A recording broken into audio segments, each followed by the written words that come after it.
కుక్కలకి ఎంతో విశ్వాసం ఉంటుందని మనం ఫస్ట్ నుంచి చదువుకున్నాం, విన్నాం. కానీ ఆ కుక్కల్ని ట్రైనింగ్ చేసే వ్యక్తి చెప్తే ఆ మనిషి కోసం, ఆ వ్యక్తి కోసం ఆ లైఫ్ టైం అది ఎదురు చూస్తూనే ఉంటాయి. ఎంతో ప్రాణం పెడతాయి తన యజమాని కోసం అని చెప్పేసి ఒక సినిమా వచ్చింది. ఎస్పెషల్లీ కొన్ని బ్రీడ్స్ ఉంటాయి కుక్కల్లో. అసలు ఎక్కడ క్రాస్ బ్రీడ్ జరగకుండా ఒక స్ట్రైట్ బ్రీడ్, ఇది పలానా మలేషియాలో పుట్టిన ఒక బ్రీడ్ అని చెప్పేసి సినిమాలో చూపించడం జరిగింది. ఆ సినిమా పేరు ఎకో. ఎకో అనే సినిమా 40 రోజుల క్రితం కేరళలో విడుదలైంది. సందీప్ హీరో అందులో. ఆయన అలాగే సౌరవ్ సచ్దేవ్ అని ఒక బాలీవుడ్ యాక్టర్ కురియన్ అనే ఒక పాత్రలో నటించారు. ఇక వినీత్, ఓల్డ్ హీరో, మన ప్రేమదేశం హీరో వినీత్ ఒక పాత్ర. ఇలాగ మెయిన్ పాత్రలు నరేన్ అనే ఒక మలయాళం నటుడు, తమిళ నటుడు, మనందరికి కూడా తెలుసు. ఈ 4 మెయిన్ కీలక పాత్రలతోని ఒక ఫారెస్ట్లో, ఒక చిన్న ఇంట్లో అలా జరిగే ఒక స్టోరీ. బ్యూటిఫుల్ పిక్చరైజేషన్ అనమాట. ఎంత బాగా అంటే అంత బాగా చేశారు. పర్ఫార్మెన్స్ల విషయానికి వస్తే టాప్ నాచ్, అసలు మాట్లాడటం లేదు. కానీ సినిమా స్టార్ట్ చేసిన ఒక అరగంట 40 నిమిషాల తర్వాత ఏంటి అనవసరంగా చూస్తున్నామా ఈ సినిమా అని ఒక మైండ్ సెట్ అయితే ఖచ్చితంగా వస్తుంది. ఎందుకంటే తెలుగు ఆడియన్స్ చాలా గ్రిప్పింగ్గా, పర్ఫెక్ట్గా మినిట్ టు మినిట్ ఏం జరుగుతుందనే దాని మీద ఎప్పుడు కూడా అబ్జర్వ్ చేస్తూ ఉంటారు. అలాంటిది ఒక స్టోరీ డ్రివెన్. ఇది ఒక చిన్న పల్లెటూరు. అసలు అందులోకి ఫారెస్ట్లోకి వెళ్ళటానికి కూడా మనుషులు కూడా ఉండరు. అలాంటి ఒక ప్లేస్లో జరిగే ఒక కథ కాబట్టి చాలా స్లోగా ఉంటుంది, అక్కడక్కడే తిరుగుతుంటుంది కథ అన్నట్టుగా ఉంటుంది. ఎప్పుడైతే సెకండ్ హాఫ్లోకి ఎంట్రీ ఇస్తామో అసలు ఒక్కొక్క లేయర్ ఓపెన్ అవుతూ ఉంటుంది.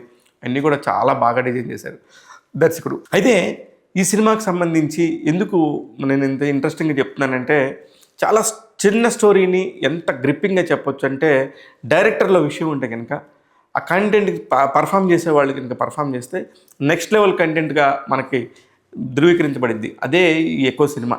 ఒక చిన్న పాయింట్ తీసుకున్నారు, దాన్ని చేసిన విధానం చాలా బాగుండింది. 2 గంటల 5 నిమిషాలు మాత్రమే ఉంటుంది ఆ సినిమా. ఈ 2 గంటల 5 నిమిషాల్లో కూడా మనకి మధ్యలో చాలాసార్లు బోర్ కొడుతుంది.